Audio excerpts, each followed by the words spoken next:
Salut les enragés, aujourd'hui on va faire une interview bilingue avec Louis qui va se mettre à la traduction parce qu'on va interviewer Pablo Blanco. On vous dira tout à l'heure qui c'est, il est espagnol et il va se présenter, et vu que je parle toujours pas espagnol, eh ben, on va demander toujours à Louis de nous faire la traduction. Donc bonjour Pablo. Hola, bonjour. Est-ce que tu peux nous dire un petit peu ce que tu fais dans la vie? Et puis après, on va aborder un sujet un peu particulier, un projet que tu as fait, on va un peu plus le détailler par la suite. Está preguntando a ver si te puedes presentar y pues tú primero, que ya ahora vamos a hablar de un proyecto que vamos a ampliar más en detalle, pero ¿quién eres tú? ¿Qué haces? Bueno, pues yo soy entrenador nacional aquí en España. Llevo entrenando pues 13 años aquí, tanto equipos de base como senior. Y bueno, paralelamente soy programador informático, también desde hace aproximadamente 13, 14 años. Y bueno, en múltiples ocasiones he juntado las dos vertientes, ¿no? Mis dos funciones. Y bueno, un poco por eso estoy aquí hoy. Ok, il est donc programmateur, mais il est aussi entraîneur de hand, et en fait, ça fait des années qu'il mélange tout ça, et c'est pour ça qu'il en est arrivé là, et c'est pour ça qu'il y a cette interview aujourd'hui, en fait. C'est deux passions, en fait. Deux passions, et du coup, de ces deux passions a découlé un projet que tu as mis en place. Est-ce que tu peux nous en parler un petit peu plus de ce projet qui a été mis en place? Pues de esa pasión entonces ha nacido otro proyecto del que igual te interesa hablarnos un poco. Sí, la Simulated Handball Federation, que surgió pues eso, juntando un poco estas dos pasiones y aprovechando el parón que supuso la llegada del coronavirus, ¿no? El confinamiento. Y bueno, lo aproveché un poco para llevar a cabo este proyecto, que bueno, no sé si lo habrán visto la gente que esté viendo esto, pero bueno, es un simulador que simula los partidos de la Champions League, los que quedaban por jugarse, y simuló pues un campeón de Champions League, ahora que no podíamos disfrutar de ella. Y voy a traduire hasta aquí. Sí, perdona. Non, tranquilo. C'est donc avec l'histoire du coronavirus, donc, et puis ces choses qu'il sait faire au niveau du code, bon, ben, se sont alliés un peu cette idée de faire cette ligue virtuelle, cette Champions League virtuelle, et de faire ce projet, de simuler la fin de la Champions League de cette année. Sí, Pablo. Nada, pues eso, que junté mis dos pasiones para llevar a cabo el proyecto y la verdad es que poco a poco fue creciendo y yendo a más hasta el resultado que fue mucho más grande de lo que esperaba. Ok, donc en fusionnant tout ça, il a réussi à mettre en place donc ce projet qui apparemment a dépassé les espérances que lui-même faisait. Donc voilà, il est très content. Très content. Et du coup, on veut savoir un petit peu comment t'es venue cette idée de ce projet de simulation de Champions League, et après un petit peu par quels moyens, est-ce que tu as pris des stats, explique-nous un petit peu comment tu as fait pour mettre en œuvre ce projet, mais tout d'abord, comment t'es venue l'idée de mettre en place ce projet? Es una pregunta que son dos, entonces, que la idea es un poco cómo surgió la idea, cómo surgió, y luego cómo lo has puesto en práctica, ¿no? Cómo has conseguido ponerlo en práctica. Pues la idea surgió, pues cuando con la llegada del coronavirus, que nos obligó a quedarnos en casa, pues me propuse hacer un juego sencillo, un juego que simplemente pudieras dirigir un equipo en un partido, ¿no? Con jugadores inventados y bueno, probando el juego con mis amigos, surgió la idea de hacerlo con jugadores reales, simularlo y simular lo que es la Champions League. En fait, au départ, il s'était fait qu'un simulateur lui-même de handball, non, qu'il utilisait en fait avec ses amis et qui leur faisait essayer. et eux-mêmes se simulaient des matchs de Champions League entre eux, on va dire. Donc voilà, ça a commencé comme ça. Entiendo que así empezó, ¿no? Con tus amigos. Sí, sí, sí. Ok. ¿Y cómo pusiste, cómo te dio la idea de pasar al nivel supérieur? Et je lui demande pourquoi comment est venue cette idée de passer au niveau supérieur. Bueno, pues nada, se me ocurrió, probando el juego, se me ocurrió que, pues eso, podíamos meter datos de jugadores reales y simular los partidos. Y la verdad es que no hubo una visión inicial del proyecto, o sea, fue creciendo poco a poco. Contacté con Paco Caro, luego fui creando los gráficos para poder vestir un poquito el simulador. Y poco a poco se fueron incorporando más gente y fue siendo más grande. Fue un proceso, pues, gradual, poco a poco. D'accord. Donc, en fait, il s'est rendu compte au début qu'il pouvait mettre les données des joueurs pour de vrai. Puis, tout d'un coup, il y a le présentateur de télévision du handball qui s'est mis un peu à s'intéresser au projet. Donc, il a reçu un petit peu d'aide et puis voilà, de fil en aiguille, ça a grandi jusqu'à devenir ce que c'est devenu. Du coup, j'ai une autre question. Ton projet, il a mûri, il a fait venir des gens, notamment le commentateur. D'ailleurs, c'est le commentateur de match officiel, c'est ça? Je dis pas de bêtises. Entonces, él dice que has conseguido que se apunte gente y tal, y que ese presentador es el presentador que presenta los partidos de verdad en la tele. Sí, Paco Caro es la voz del balonmano aquí en España. Es el que retransmite prácticamente todos los partidos masculinos que se retransmiten por la televisión pública. Y la verdad es que sin su participación sería difícil alcanzar las visualizaciones y la trascendencia que tuvo el proyecto. Ok, ben oui, en effet, Paco Caro, c'est bien la voix du handball en Espagne. Quand tu regardes du handball, c'est sa voix. Et grâce à ça, ça a emmené le projet bien plus haut qu'il aurait pu espérer. Et du coup, est-ce qu'il y a d'autres personnes qui ont pris part à ce projet? Et si oui, comment s'est mis en place un petit peu le travail collaboratif avec ces personnes? Y pregunta Ash a ver si hay más gente que se apuntó y a ver un poco cómo has gestionado todo ese trabajo colaborativo, ¿no? De producción. Sí, Martí Ruiz, por ejemplo, que tiene una página web que es Handball 100%, contactó conmigo, quería participar en el proyecto. Yo hablé con el director de Hand Station, que es otra página web aquí de España, que es un periodista que habla sobre balonmano, que también participó en los debates que hacíamos después de los partidos. Hubo un colaborador también que me ayudó a meter las características de los jugadores. Y bueno, Paco Caro, Chris O'Reilly, que hizo la retransmisión en inglés, que contacté con él a través de Martí Ruiz. Y bueno, en general mucha gente que quiso apuntarse y que hizo todo esto un poquito más grande.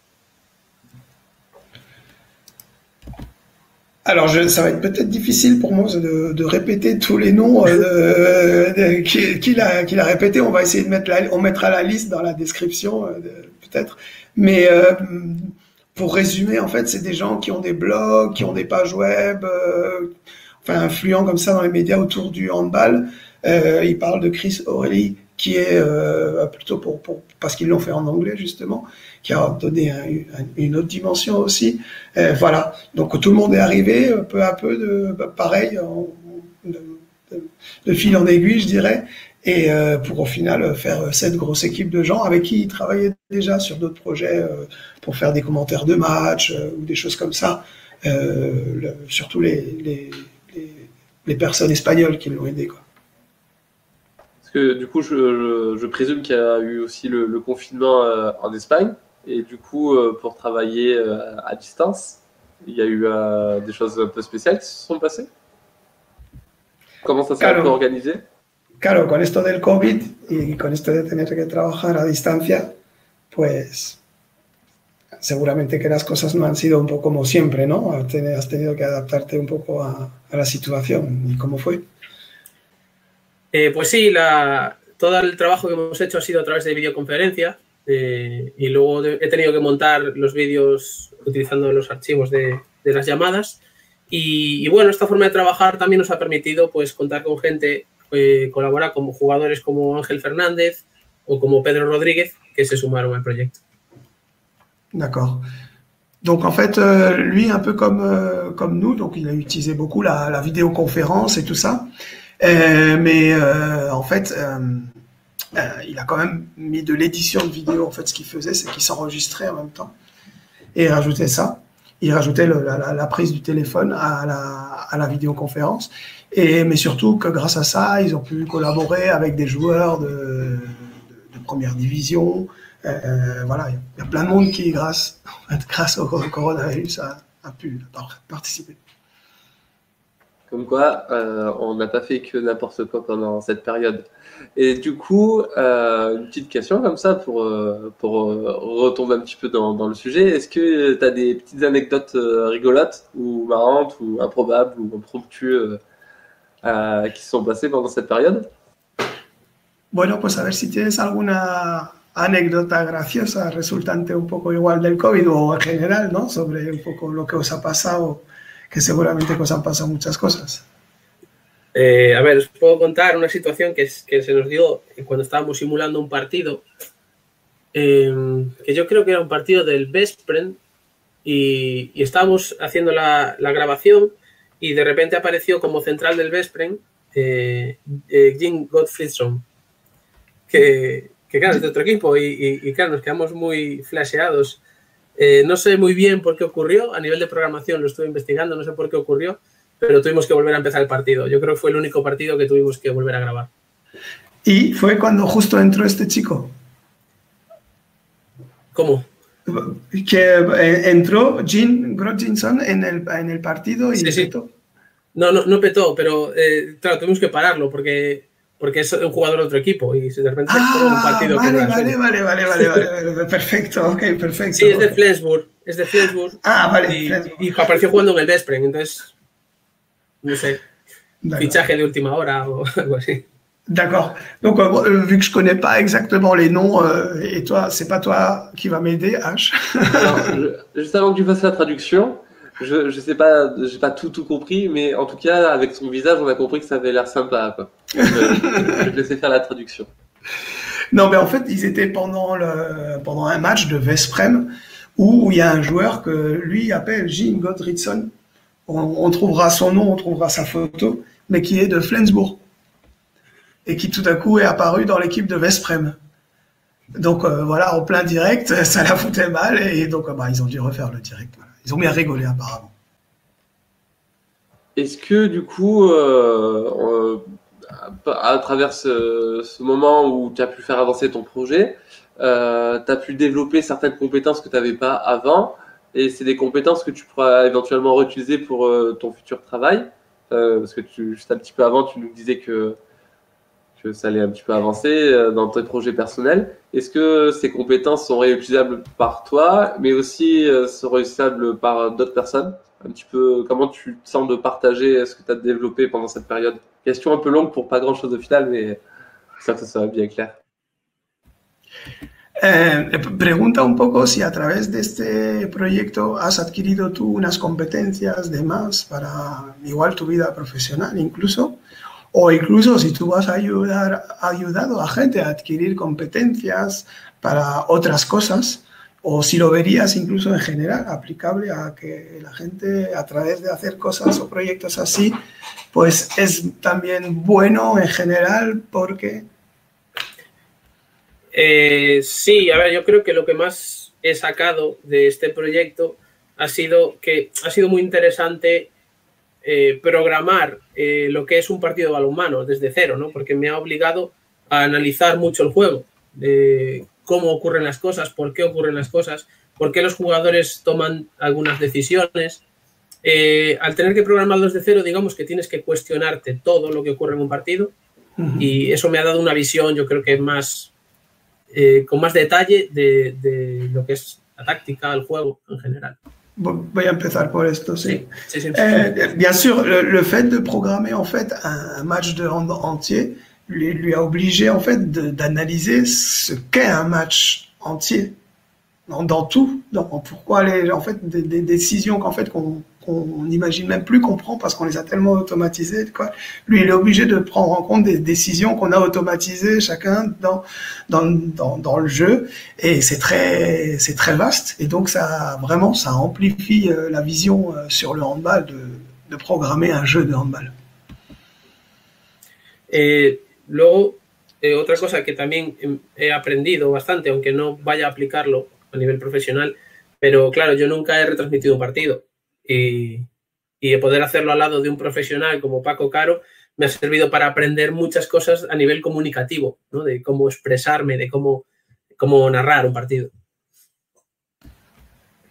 Le fait d'avoir utilisé, d'être accompagné plutôt d'un professionnel, donc Paco Caro, il insiste, lui a permis d'être justement au niveau de la retransmission, du streaming, voilà, d'avoir des conseils et des astuces, voilà, d'un mec ça fait des années qu'il est dedans, voilà, qui l'ont aidé à mieux comprendre et sûrement à mieux faire.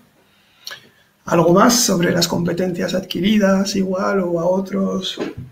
Hombre, luego me ha servido mucho también para trabajar cuestiones de edición de vídeo, que es algo que ya sabía, pero esto me ha hecho dar un paso más, ¿no?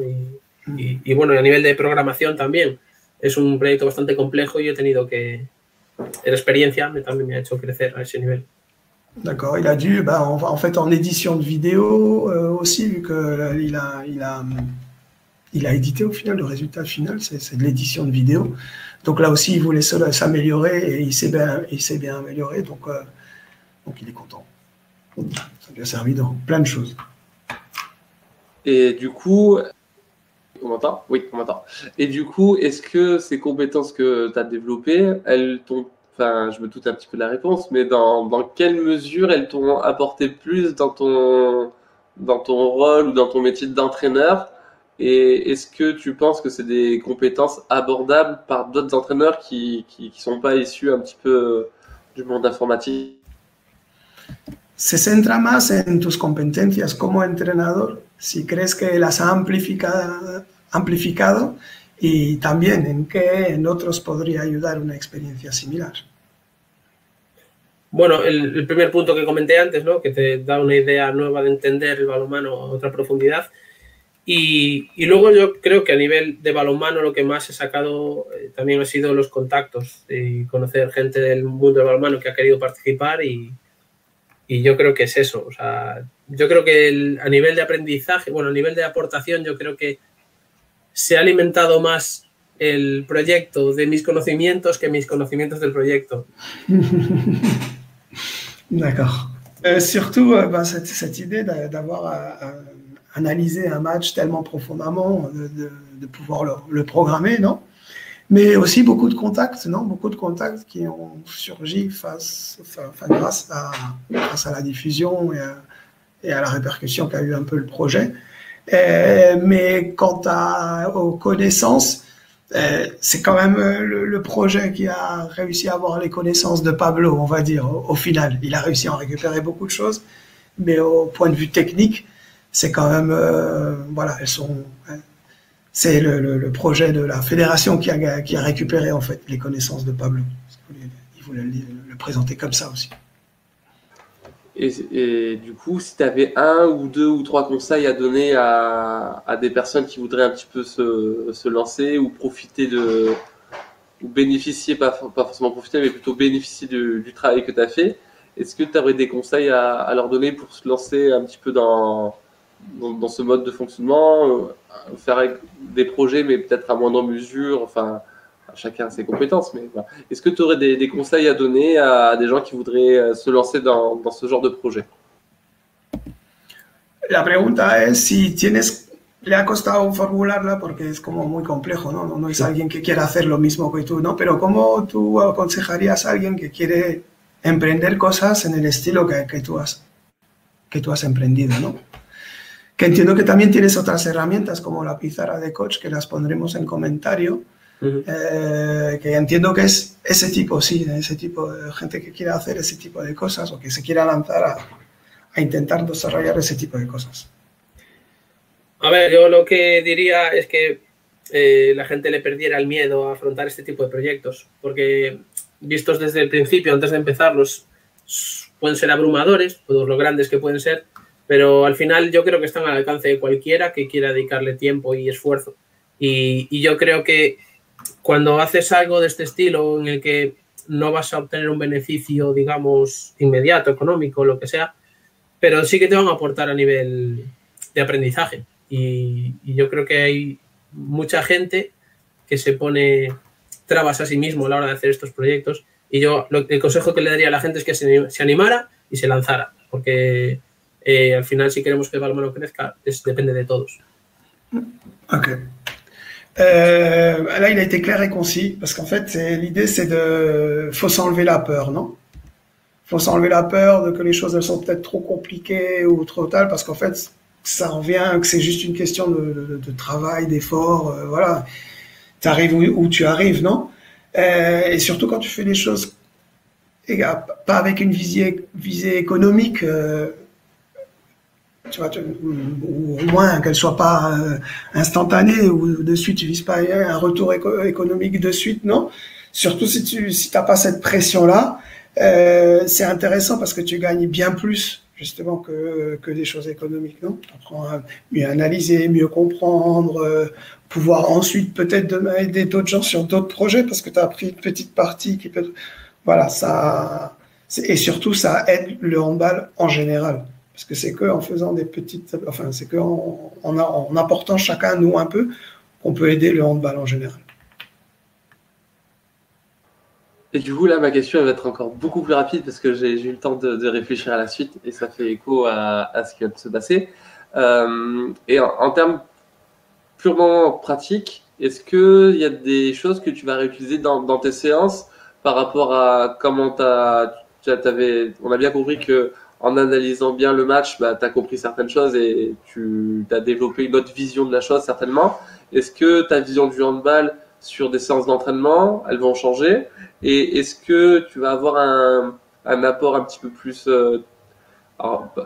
en technique, je vois informatique derrière la technique, je vois pas en purement technique, je sais pas comment, j'ai plus le mot, mais ouais, est-ce que tes séances, elles vont changer en gros? Comment elles vont changer dans la façon de l'aborder et par rapport à la technique informatique, scientifique ou des logiciels, est-ce qu'il y a des choses qui vont changer? Claro, él está preocupado y dice, vale, entonces tú como entrenador has tenido toda esa experiencia y ese background. Y ahora vas a volver a entrenar. Vale, ¿qué vas a cambiar? ¿Qué vas a cambiar o qué te ha aportado en esa parte técnica en tu día a día que dices, mira, pues esto igual voy a cambiar? Yo creo que lo que me ha aportado, lo que ha cambiado, a lo mejor ha sido mi forma de ver el juego. A la hora de analizar el juego, que es gran parte del trabajo de entrenador, es analizar el juego de un rival, por ejemplo. Yo creo que esta experiencia me ha permitido ser capaz de analizar de otra manera, con otro nivel de profundidad. Yo creo que eso es lo que más va a cambiar de mi forma de entrenar. Donc apparemment, les améliorations, elles sont sûrement dans l'analyse, non? Parce qu'en fait, c'est sa vision, non? Sa façon de voir le handball qui a changé. Donc en fait, ça va être vraiment sa façon de concevoir le handball, donc de concevoir les entraînements qui vont changer. C'est très profond apparemment quand même. Et du coup, on peut voir, enfin, est-ce que tu peux nous expliquer un petit peu comment tu le voyais peut-être avant et comment tu le vois maintenant? Qu'est-ce qui a changé? Quels facteurs ont été modifiés dans ta façon d'aborder? ¿Tienes alguna idea ya de un factor que dices, mira, esto no lo voy a hacer así ya? O eso lo voy a hacer. A ver, algo así directo que va a cambiar es mi forma de analizar los datos, por decir una manera. De que al final, yo creo que estudiando lo suficientemente a un equipo, yo creo que puedes llegar a predecir, a simular en tu cabeza cómo va a jugar o qué es lo que va a ocurrir. Yo creo que ahí sí que va a cambiar un poquito mi mi forma de pensar. Il le voit vraiment dans l'analyse des données, parce que vu qu'il a dû simuler, non, il doit analyser, il a analysé les comportements d'équipe pour pouvoir déduire des comportements, non. Donc, et lui, il dit, bah oui, c'est en analysant bien les matchs, on peut déduire les choses qui vont arriver, en faisant des analyses très profondes. Donc, il va sûrement se centrer beaucoup dans l'analyse des données, sûrement des opposants. Et dans l'analyse de données, parce qu'on a plein de personnes qui prennent beaucoup de stats, en tout cas dans les championnats que je croise en France, à n'importe quel niveau, que ce soit chez des jeunes ou chez des adultes, en différents termes, enfin, en différents départemental, régional, national, différents niveaux de pratique. Souvent, il y a des stats, d'après moi, j'ai l'impression qu'elles servent à rien. Donc, qu'est-ce que serait pour toi des stats utiles à prendre sur un match pour quelqu'un qui a la chance d'avoir un adjoint avec lui et qui peut faire des retours un peu plus pointus, un peu plus précis dans qu'est-ce qui pourrait, enfin, comment changerait le match d'après des stats, d'après des repères? Quels seraient les bons repères à prendre sur une première mi-temps? Vale, él dice, joder, pues que es que yo veo mucha gente tomando datos ahí en las tribunas, y veo gente tomando datos que no sé yo qué datos. Yo creo que dice que hay muchos datos que no creen ellos que son. Y la pregunta es, para ti, ¿cuáles son los datos importantes? No hay un dato importante o un dato que no sea importante. Al final, lo que ocurre es que yo creo que hay mucha gente muy obsesionada con recoger muchos datos, cuando al final lo importante no es el trabajo de recogerlos, sino el trabajo de analizarlos y saber qué dato es importante. Porque al final, cuando coges datos, tú lo que quieres es sacar algo en claro, ¿no? De poder llevar esos datos a algo práctico. Y eso se consiste, pues, en encontrar patrones. Y esa es la parte más difícil. Recoger datos es muy fácil. Lo difícil es encontrar el dato que te va a ser útil.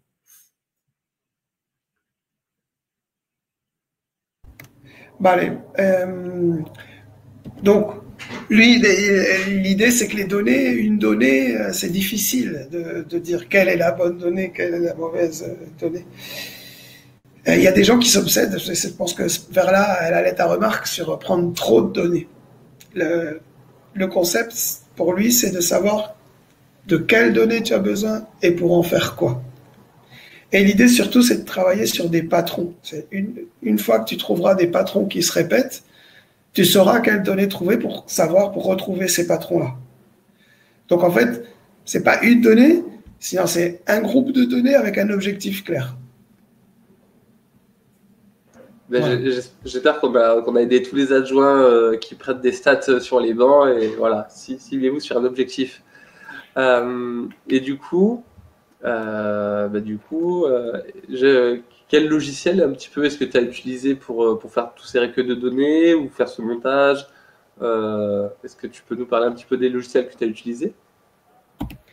Si nos puedes hablar un poco de los programas que has usado para hacer todo el proyecto de la federación. Sí, claro. Bueno, el proyecto está construido sobre PHP, es un lenguaje de programación libre que he utilizado para construirlo, con todos los lenguajes de programación de web que son los que he utilizado, HTML, CSS, etc. Luego, para los montajes he utilizado la suite de Adobe Premiere y Adobe After Effects. Y bueno, y ya está. Esos son principalmente los programas que he utilizado para hacer los vídeos y todo el simulador. ¿Y para los directos? Los directos los he montado con Zoom. Los vídeos los he montado con Premiere. Luego lo he puesto en YouTube como un estreno programado. No eran directos. Los streams no los has usado para nada. No. Vale. Donc, je reviens à toi. Il a utilisé donc, le jeu le simulateur. Il est programmé en PHP, qui est un langage de programmation web assez très courant et libre, avec HTML, CSS. On va dire que c'est une page web, hein, on va dire, c'est une application web. Et ensuite, pour le montage vidéo, parce que lui, il n'a pas utilisé comme nous Jitsi, OBS, sinon ils se sont enregistrés et il a tout édité avec la suite de Adobe. Donc Premiere, After Effects, tout ça. Et voilà. Et du coup, ça sera, je pense, l'une de mes dernières questions. Ce projet, il en est où?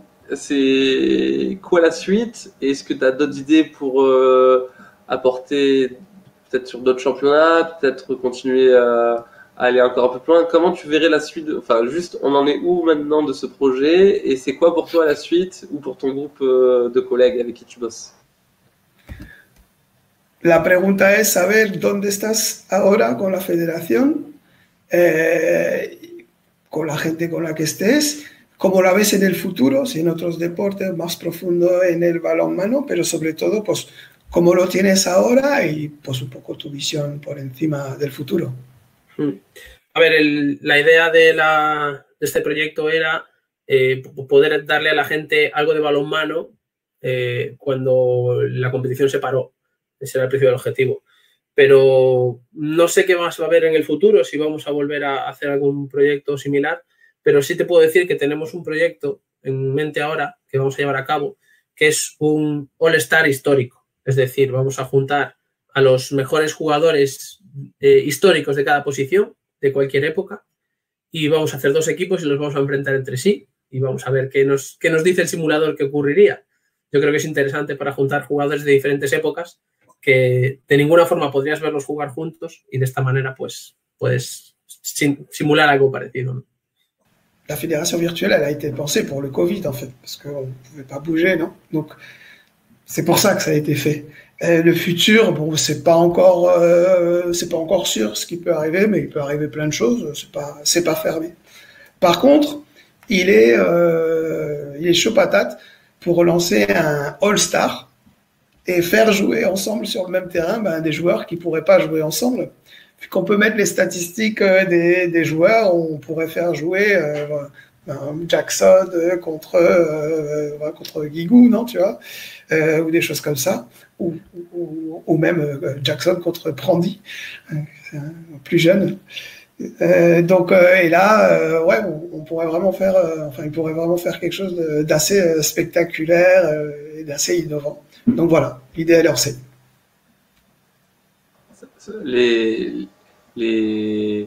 Les modèles un petit peu de notre enfance, enfin de notre enfance, ça dépend de notre âge, hein, mais Oui. contre la nouvelle génération, des choses comme ça, c'est ça? Sería, por ejemplo, los modelos de nuestra infancia contra la nueva generación, por ejemplo, ¿no? Sí, por ejemplo, mezclaríamos jugadores, supongo, aún está por perfilar el proyecto, pero yo creo que lo abordaremos dentro de poco. Si, bon, c'est ça l'idée. Mais bon, peut-être mélanger les joueurs, mais c'est ce qu'ils sont en train de faire, c'est le travail qu'ils font en ce moment. J'ai une dernière question, là c'est peut-être un peu le gamer qui va jouer, enfin qui va parler, ma langue a fourché. Est-ce que ce projet pourrait se transformer éventuellement en un jeu, alors style FIFA ou pour le handball? Bueno, va a hablar el gamer, dice que habla el gamer. Y dice que a ver si este juego se podría transformar en un FIFA para el balonmano, ¿no? O algo así. Bueno, más que un FIFA, yo creo que sería un Football Manager, pero de balonmano. Sí. Es una posibilidad, pero todo depende de que encuentre mi vida personal el tiempo para poder dedicarle al desarrollo. Me planteo hacer un crowdfunding por si hay mucha gente interesada y poder financiarlo. Pero bueno, por ahora estamos muy lejos aún de eso. Il l'a en tête. Ce serait plus un football manager, mais il a besoin de stabilité, mais il est même chaud pour lancer un crowdfunding et essayer de le faire, quoi. Je pense qu'en France, il y a beaucoup de gens qui pourront participer à ce crowdfunding parce que on rêve tous d'avoir un jour sous notre sapin de Noël un petit jeu des familles comme ça. Creo que en Francia el crowdfunding ese puede funcionar porque hay mucha gente que sueña con tener eso debajo del pino de Navidad cuando se despierta. Que aquí no es Reyes, es el 24 de diciembre. Pues es una posibilidad, veremos a ver si sale adelante. Pues mira, yo creo que una colaboración que podría ser interesante y todo, porque nosotros realmente hay ganas también. Collaboration qui pourrait être intéressante parce que je crois que tous les gens d'entraîneurs seraient motivés. Carrément. Ben, en tout cas, merci beaucoup d'avoir passé un petit peu de temps avec nous. On t'a un peu retenu, mais c'est une discussion très intéressante qu'on a eue. J'espère que nos amis les enragés prendront beaucoup de plaisir aussi à t'écouter. Et ben, je vais te laisser le mot de la fin. Si tu peux partir sur le sujet que tu veux, libre à toi. Je vais te laisser le mot de la fin. Mais en tout cas, merci. Gracias, il me semble en espagnol, pour ce moment et d'avoir partagé avec nous ce moment. Un grand merci. Pues te da las gracias y te quiere dejar la última palabra que quieras compartir con nosotros, pero sobre todo dar las gracias de habernos hecho descubrir ese proyecto interesante y tú una persona interesante. O sea que gracias por habernos dado de tu tiempo. Nada, muchas gracias a vosotros y nada, insistir un poco en lo que decía antes, ¿no? Que hay mucha gente con muchas capacidades para aportar y para generar proyectos de este estilo, como los que hacéis vosotros, y que pierdan un poco el miedo a lanzarse, ¿no? Que al final nos estamos perdiendo muchas cosas por ese miedo y hay que quitárselo de encima y lanzarse y abordar estos proyectos. Oui, donc il insiste sur la peur et cette idée de vaincre la peur, parce que tant lui comme même entraîneur et d'autres choses qu'il voit par là, voilà, c'est grâce à des projets comme ça qu'on va réussir à dynamiser le handball partout.